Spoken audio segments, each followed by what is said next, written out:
चणा मसाला। आता छोले असो किंवा चवळी, पांढरे चणे असो किंवा काळे चणे, सगळं काही कमाल बने। महाराष्ट्रातील 1,51,00,000 भारतीय जनता पार्टीचे प्राथमिक सदस्य आजच्या दिवसाची वाट बघत होते की भारतीय जनता पक्षाच्या नवीन अध्यक्ष, महाराष्ट्राच्या अध्यक्षाची निवड प्रक्रिया व्हावी। आणि आज मला या ठिकाणी अत्यंत आनंद होतो आहे की आज ती निवडणूक प्रक्रिया सुरू झाली। आमचे केंद्रीय मंत्री किरण रिजिजू आणि केंद्रीय महामंत्री अरुण सिंगजी आणि राज्याचे सहनिवडणूक प्रमुख जयसुख संचेतीजी यांनी ही निवडणूक प्रक्रिया सुरू केली। पहिला फॉर्म मी त्या ठिकाणी भरलेला आहे आणि मी या राज्याचे अध्यक्ष म्हणून रवींद्र चव्हाण यांच्या नावांचा फॉर्म भरलेला आहे। रवींद्र चव्हाणजी राज्याचे अध्यक्ष व्हावे अशी आमची भावना होती आणि म्हणून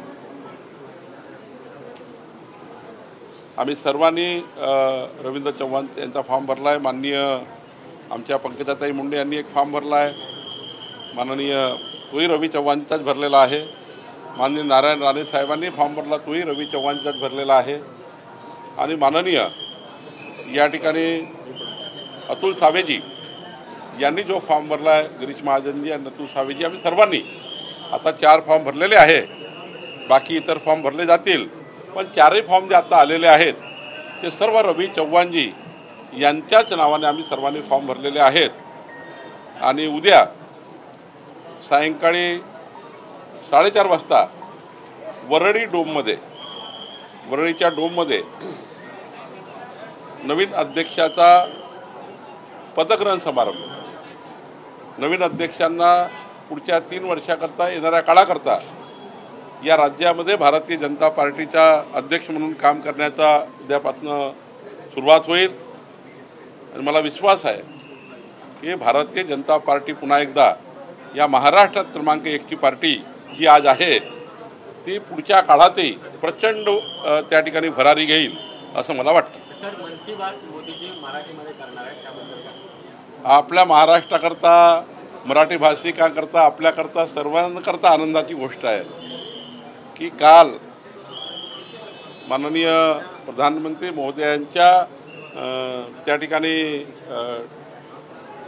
मन की बातच्या कार्यक्रमाच्या माध्यमातून ज्या सर्व महाराष्ट्रामध्ये जी मन की बात आहे ती मराठी भाषेत होणार आहे। कारण मराठी भाषेला अभिजात दर्जा देण्याचं काम माननीय प्रधानमंत्री मोदीजींनी केलं आणि आज तर मला अभिमान आहे या महाराष्ट्राच्या 14 कोटी जनतेमार्फत मी माननीय प्रधानमंत्री मोदींचा आभार मानतो की महाराष्ट्रातली मन की बात जी रविवारी 11 वाजता होते ती मन की बात मराठीमध्ये होणार। केंद्रीय अतिथीगृहावरती चहापान दरम्यान तुमच्या आणि उपमुख्यमंत्री एकनाथ शिंदेमध्ये काहीतरी संवाद झाला, त्यांनी राग व्यक्त केला, असं काही वाहिन्यांमध्ये दाखवण्यात झालं, काय नेमकी सत्यता आहे? सत्यता एवढीच आहे, मी एकनाथजीला फोन केला होता की मी तुमच्या चेंबरला येतो, तिकडनं आपण दोघंही चहा पाण्याला जाऊ। नेमका माझा ट्रॅफिकमध्ये गाडी उशिरा आली, ते निघून गेले होते। मी त्यांच्या चेंबरला जाऊन त्यांच्याकडे आलो जे चहा पाण्याच्या ठिकाणी। भाऊ म्हटलं की मी थोडा उशीर झाला, ते म्हटलं मी काय करू त्यामुळं तेवढं तुम्ही वेगळ्या अर्थानं दाखवलं। खरं तर तेवढाच संवाद होता, त्या संवादाचा अर्थ एवढाच होता की मला उशीर झाला, आम्ही दोघांनाही त्या ठिकाणी एकंदरीत त्या ठिकाणी यायचं होतं। काँग्रेसचे प्रदेशाध्यक्ष असं म्हणतात की दोन्ही उपमुख्यमंत्र्यांना हिंदीबाबत काढलेला जी.आर माहिती नव्हता, हा जी.आर जो आहे तो नागपूरच्या रेशन बागेतनाच तयार होऊन आला होता असं त्यांनी आरोप केला। पहिले तर कालच माननीय मुख्यमंत्र्यांनी स्पष्ट केलं आहे की माननीय उद्धव ठाकरे मुख्यमंत्री असताना या सर्व शासन निर्णय झाले, समितीचा अहवाल स्वीकारण्यात आला आणि त्यांच्याच कॅबिनेटने तो स्वीकारला आणि त्याप्रमाणे तो लागू झाला। आता हर्षवर्धन सपकाळांना हे काल समजलं नसेल तर त्याची एक कॉपी जे उद्धव ठाकरेंच्या सहीने जे मंत्रिमंडळाची बैठक झाली आणि मंत्रिमंडळाचे कार्य पूर्ण झालं त्याची कॉपी एकदा हर्षवर्धन सपकाळने बघितली तर मग त्या ठिकाणी त्यांना समजेल. आणि दुसरं, एकनाथजी शिंदे आणि अजित पवारजी हे उद्धव ठाकरेंच्याच कॅबिनेट मंत्रिमंडळामध्ये तेव्हा त्यांच्या मुख्यमंत्री असताना तेही ते अहवाल स्वीकारताना होते. त्यामुळं प्रत्येकांना, एकनाथजीलाही माहिती आहे आणि अजितदादांनाही माहिती आहे, GRही माहीत आहे, समितीचे रिपोर्टही माहीत आहे, उद्धव ठाकरेंनी तो स्वीकारला हेही माहिती आहे. आणि काल ते त्यांनी सांगितले आहे की उद्धव ठाकरे सरकारच्या काळातच आमचं ते मंत्रिमंडळ होतं ज्यांनी तो रिपोर्ट स्वीकारला होता, जो रिपोर्ट त्या ठिकाणी मांडला गेला. माननीय मुख्यमंत्र्यांनी स्पष्ट केलं आहे, आता नवीन समिती आलेली आहे, ते निर्णय करेलच, पण हेही स्पष्ट केलेलं आहे की मराठा भाषाच आमची ही त्या ठिकाणी मुख्य भाषा आहे, ती आमची अभिजात भाषा आहे. आणि हिंदी आणि इंग्रजी भाषा या म्हणजे ती भाषा जी आहे, 3 भाषा पद्धती आहे, त्यामधली मराठी भाषा ही कंपल्सरी आहे आणि हिंदी भाषा ही ऑप्शनल आहे, हे या ठिकाणी सांगितलं आहे. त्यामुळं आता जे राजकारण करणारे लोक होते त्यांनी राजकारण केलं, त्यांच्या आता अंगाशी आलं आणि म्हणून त्या ठिकाणी बोलतात. विजयी मोर्चा ते काढणार आहेत 5 जुलैला. ठाकरे बंधू विजयी मोर्चा काढणार. त्यांचं म्हणणं आहे की आम्ही मागणी केली होती, त्यानंतर हा शासन निर्णय मागे घेतला. कशाचा विजय मोर्चा आहे? उलटा चोर कोतवाल कुटाटे, उलटा चोर कोतवाल कुटाटे. तुम्ही त्या ठिकाणी निर्णय घेतले, तुम्ही समितीचा अहवाल स्वीकारला, तुम्ही त्या ठिकाणी या ठिकाणी हिंदी भाषेला त्या ठिकाणी कंपल्सरी केलं आणि आता तुम्ही त्या ठिकाणी म्हणताय. आपण आशिष शेलारला विचारा, कितीतरी मराठी शाळा मुंबई महानगरपालिकेतल्या उद्धव ठाकरेंच्या महापौरांनी CBSE केल्या. खोटारडेपणा करतात आहे. काही महाराष्ट्राची जनता यांना माफ करणार नाही. किती मोर्चे काढले तरी माननीय देवेंद्र फडणवीसच्या सरकारने, आमच्या सरकारने योग्य निर्णय घेतलेला आहे. जनतेचा सन्मान, विद्यार्थ्याचा सन्मान केला आहे. नवीन समिती गठीत केलेली आहे आणि या महाराष्ट्रामध्ये मराठी भाषाची आमची कंपल्सरी भाषा आहे आणि हे आता जाणीवपूर्वक राजकारण करतात. विधेयकाला सुद्धा आता विरोध केला जातोय. आपण त्या समितीचे अध्यक्ष होता. आज जयंत पाटील उद्धव ठाकरे आझाद मैदानामध्ये डाव्या संघटनांच्या भेटीसाठी गेले होते. मला या ठिकाणी काय केविलवाणी परिस्थिती निर्माण झाली आहे. जयंतराव तरी किमान, जितेंद्र आव्हाड तरी किमान, ज्या समितीत जितेंद्र आव्हाड आहे, ज्या समितीचं कामकाज जयंत पाटील, सतेज बंटी पाटील, ज्या ठिकाणी शशिकांत शिंदे आणि विजय वडेट्टीवार, नाना पटोले त्या समितीचे मेंबर आहेत. आणि संपूर्ण समितीने माझ्या अध्यक्षतेखाली जनसुरक्षा विधेयकाला मान्यता दिली आहे आणि त्यांचे जे काही कन्स्टिट्युएंट होते, त्यांची जे काही मागणी होती ती आम्ही स्वीकारली. 12,600 लोकांनी आम्ही त्या ठिकाणी पब्लिक डोमेनमध्ये सूचना आल्या त्या आम्ही स्वीकारल्या आणि अत्यंत महत्त्वाचा कायदा या राज्याचा शिफारस आम्ही केला आहे. आणि आता राजकारणाचं ढोंग करण्याकरता या पद्धतीनं वागत असतील तर हे योग्य नाही आहे. संपूर्ण समितीच्या बैठकीमध्ये सर्वांनीच त्याला एकमत दिलेलं आहे आणि कळव्या डाव्या ज्या संघटना आहे ज्यांनी या महाराष्ट्राला बर्बाद करण्याचं काम चालू केलं आहे त्यांच्या विरुद्ध हा कायदा आहे आणि हे सर्वांनी मान्य केलं. जितेंद्र आव्हाडांनी बाईटही दिली की बाबा हा कायदा आम्हाला आता समजला आहे. त्यांचा गैरसमज झाला होता की हा सर्वच राजकीय पक्षाला लागू राहील, सर्व संघटनांना. पण त्यांना जेव्हा त्याचं प्रियम्बलन्स आम्ही बदललं आणि ते सर्व सांगितलं तेव्हा त्यांनी समाधान व्यक्त केलं आणि विरोधी पक्षाच्या सर्व नेत्यांनी समाधान व्यक्त केलं. त्यामुळे आता राजकारण या विधेयकावर करू नये, या कायद्यावर करू नये. असं म्हणतात की जेलमध्ये जायची वेळ जरी आली तरी जाणार, परंतु या कायद्याला आम्ही विरोध करणार. कोण? भाषण चालू आहे. सुप्रियाताईंनी कायदा समजून घेतला पाहिजे. कायदा समजून घेतला नसेल तर कर्नाटकमध्ये जाऊन समजून घेतला पाहिजे. ज्या ज्या राज्यामध्ये कायदा आला त्या त्या राज्यामध्ये काय काय फरक पडले ते समजून घेतलं पाहिजे. महाराष्ट्रामध्ये युवा पिढी जी नक्सलाईट विचाराकडे चालली आहे, यांना बिघडवण्याचं काम करताय, नक्सलाइजम त्यांच्या डोक्यात आणण्याचा प्रयत्न करताय, अशा संघटनांना बंदी घातली नाही पाहिजे. ही सुप्रियाताईंनी जरा अभ्यास केला पाहिजे कायद्याचा प्रियम्बलन्स काय, कायद्याचा उद्देश काय, कायद्याचं उद्दिष्ट काय, या कायद्याने काय होणार आहे, महाराष्ट्रातली येणारी युवा पिढी जी बर्बादीकडे चालली आहे ती कशी थांबणार आहे. जरा राजकारण करणं कमी केलं पाहिजे. या राज्यात प्रत्येक गोष्ट राजकारणाची नाही आहे. समजून घेतला पाहिजे कायदा आणि मग बोललं पाहिजे. सुप्रिया सुळेंना वाढदिवसानिमित्त केंद्रीय गृहमंत्री अमित शहा यांनी फोन करून शुभेच्छा दिलेल्या आहेत. या शुभेच्छांसंदर्भात राजकीय वर्तुळामध्ये कुणाला शुभेच्छा. हे प्रगल्भता आहे, हे संस्कार आहे, ही संस्कृती आहे. आमच्या पक्षामध्ये हेच संस्कृती आहे की विरोधी पक्षाचा जरी वाढदिवस असेल तरी आम्ही त्याला फोन करतो आणि आम्ही करतो ना. माननीय अमितभाईंनी तर केलाच, माननीय मोदीजी आणि आम्ही सर्वच या संस्कारातून मोठे झालेले आहोत. त्यामुळे आम्ही सर्व सुखदुःखात एकत्र राहणार लोक आहोत. सर हिंदी में बता दीजिए, आज जो है स्टेट बीजेपी प्रेसिडेंट चुनने की जो है प्रक्रिया पूरी हो चुकी है, किस तरह से पूरा प्रोसेस रहा, क्या करना चाहिए? देखिए, आज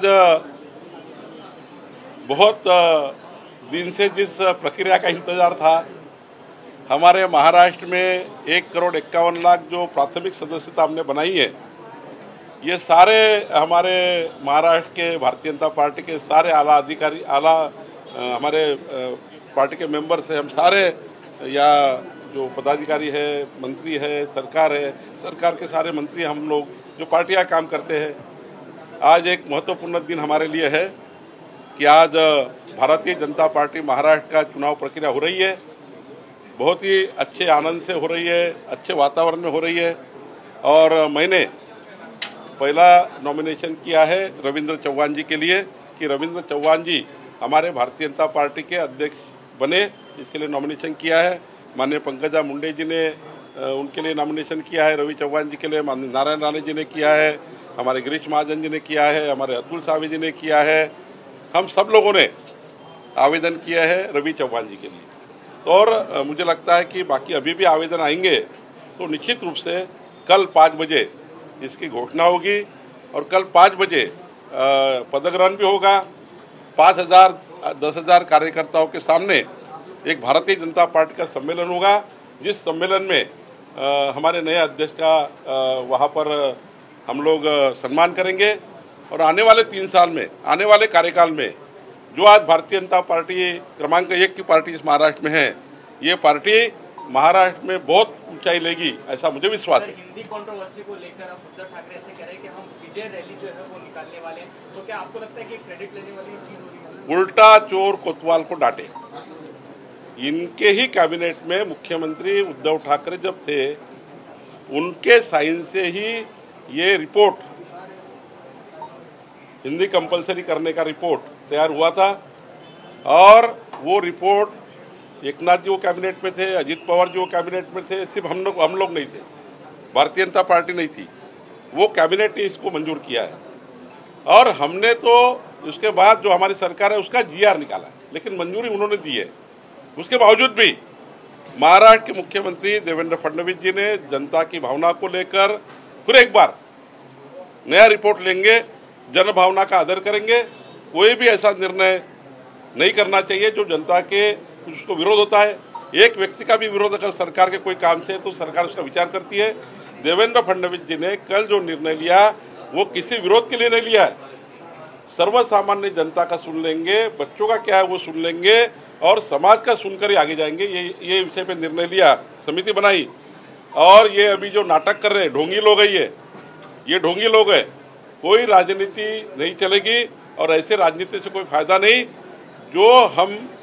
जो इन लोगों ने पाप किया है, इन लोगों के हाथ से हुआ है. और हमने ये नहीं कहेंगे कि हमने जो समिति बनाई, वो समिति का जब रिपोर्ट आएगा, उस रिपोर्ट के बाद हमारी सरकार आगे जाएगी. सर पीएम जो है कल मराठी में संबोधित करेंगे देश को, मन की बात में किस तरह से एक परंपरा?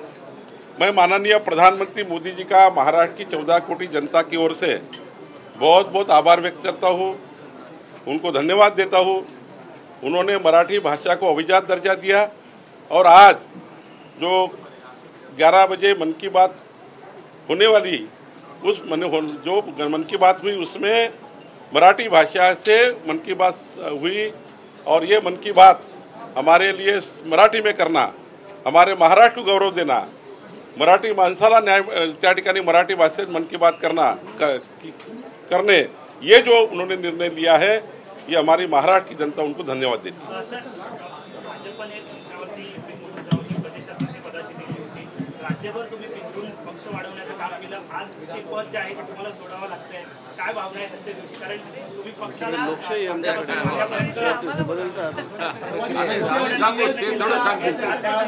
जिंकलेला आहात.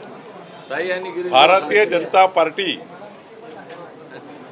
ही या ठिकाणी अशी संघटना आहे, ज्या संघटनेमध्ये जेव्हा जी जबाबदारी मिळाली तेव्हा ते काम पक्षाचं करावं लागतं.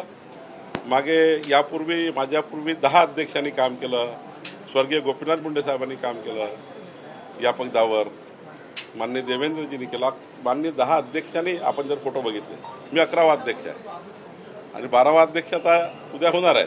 मला असं वाटतं त्या काळात आपण योग्य पद्धतीने पक्षाला न्याय देणे हीच आपली जबाबदारी आहे. आणि मला आनंद आहे की येणारे अध्यक्ष माझ्यापेक्षाही चांगलं काम करतील. यापूर्वीच्या अध्यक्षांनी माझ्यापेक्षा चांगलं काम केलं आहे आणि पुढचेही अध्यक्ष चांगलं काम करतील. खऱ्या अर्थाने भारतीय जनता पार्टीचे संस्कार आहे. वाह, काय आता मिळाली का चव? होय तर आता मिळाली खरी चव. MDH चंकी चाट मसाला, जीवनाला खऱ्या चवीचे रंग. असली मसाले सच MDH.